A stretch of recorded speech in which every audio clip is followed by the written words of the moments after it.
महाराज ने कहा कि माता फिर तो आपको ये भी बताया होगा कि उन्होंने जो गले में मुंडों की माला धारण की हुई है वो किसके मुंड है?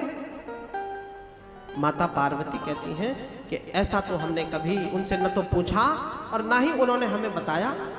अच्छा, तो आज तक ये नहीं बताया कि वो उन जो मुंडों की माला है वो किसकी है और उन्होंने क्यों धारण कर रखी है? बोले नहीं बताया। तो माता हम तो सोच रहे थे कि आपसे भगवान सत्य प्रेम करते होंगे, लेकिन हमें लगता है कि महादेव सबसे ज्यादा आपसे कपट प्रेम पूर्ण करते हैं, आपसे कपट पूर्ण प्रेम करते हैं, फिर आपसे वो सत्य प्रेम नहीं करते। माता को लगा ऐसे कैसे हो सकता है। नारद जी महाराज बोले मैया अब मैं यहाँ पर नहीं रुकूंगा, क्योंकि आपके यहाँ भी सत्य प्रेम देखने को नहीं मिला।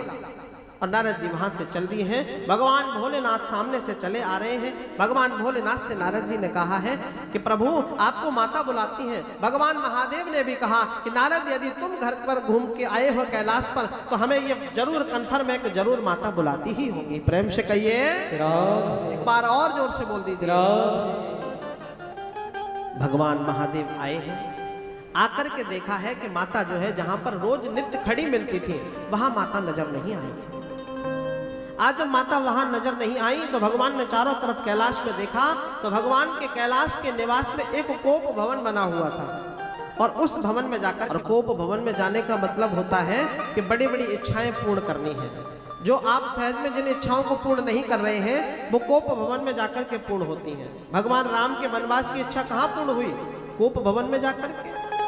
तो अब आप ऐसे सोच लो कि यदि आपकी धर्मपत्नी कोप भवन में चली जाए तो समझ लो सालों की रुकी हुई इच्छाओं को वो पूर्ण करना चाहती हैं जिनको आप नहीं पूर्ण कर पा रहे। लेकिन ऐसा पहले होता था कि लोगों के घरों में पूजा घर भी होते थे और रसोई भी होती थी, उनका शयन स्थान भी होता था। ऐसे ही एक भवन कोप भवन के नाम से भी होता था। किस लिए कि कभी आपके मन में क्रोध आए तो आपको कहना नहीं पड़े, आपका उस भवन में जाना हमें यह संकेत दे दे कि आज किसी प्रकार का कोई क्रोध है। आज का क्या हाल है? पल पल पर प्रेम तो नहीं होता, लेकिन पल पल पर आज के व्यक्ति को कोप का भाजन होना ही पड़ता है। हर व्यक्ति को दिवस में 24 घंटे में कम से कम 240 बार तो कोप का भाजन होना ही पड़ता है अपनी पत्नी के। तो इसलिए अब कोप भवन की आवश्यकता नहीं है, अब तो पूरा घर ही कोप भवन है। प्रेम से कहिए। हल्की सी कोई बात हुई तुरंत जो है उनको सलाह दे दी जाती है।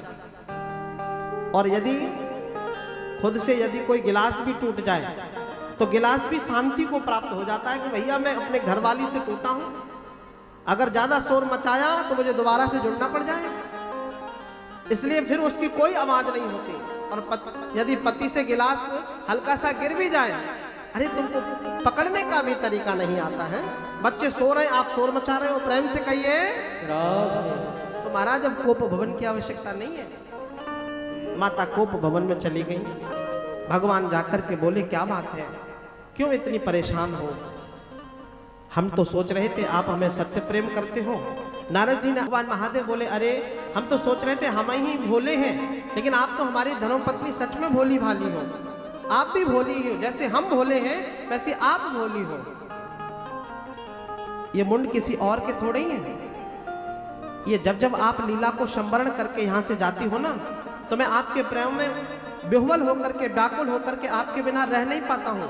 पूरी दुनिया में यत्र तत्र सर्वत्र घूमता हूँ और मेरी जब व्याकुलता बढ़ जाती आपकी मुंड को लेकर के मैं इस माला में पिरो लेता हूँ और वो जब मुझे आपका स्पर्श उस मुंड के माध्यम से प्राप्त होता है तो मैं थोड़ा सा सुकून महसूस करता हूँ। माता पार्वती कहती है कि ये मुंड सारे मेरे ही हैं। बोले हाँ बिल्कुल आपके ही मुंड है, इसमें भी कोई शक है क्या? कितनी अंदर की बात मैंने आपसे कह दी। भगवान ये बताओ आप तो फिर कपटी नहीं, आप तो महाकपटी हो। बोले क्यों?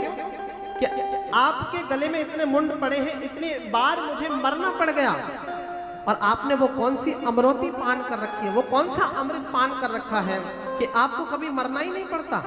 फिर तो आप कपटी नहीं महाकपटी हो, अति कपटी हो। महादेव कहते हैं माता मैंने अमर कथा का पान किया हुआ है और उस अमर कथा के पान के फलस्वरूप मुझे कभी मृत्यु स्पर्श भी नहीं कर सकती, क्योंकि महादेव तो देवताओं के भी देव हैं। महादेव तो देवताओं के भी देव हैं और मृत्यु तो देवता है। मृत्यु कोई बुरी नहीं, मृत्यु तो उत्सव होनी चाहिए, लेकिन मृत्यु उसी की उत्सव होती है जिसने भागवत का अनुष्ठान किया हो, जिसने भागवत का श्रवण किया हो, जिसने भागवत का अध्ययन किया हो। क्योंकि राम कथा जीना सिखाती है और भागवत की कथा मरना सिखाती है। व्यक्ति को मरना कैसे चाहिए ये भागवत की कथा को श्रवण करने से पता चलता है, क्योंकि परीक्षित का मोक्ष भागवत की कथा को श्रवण करने से हुआ। इसलिए जीवन में कुछ कर पाओ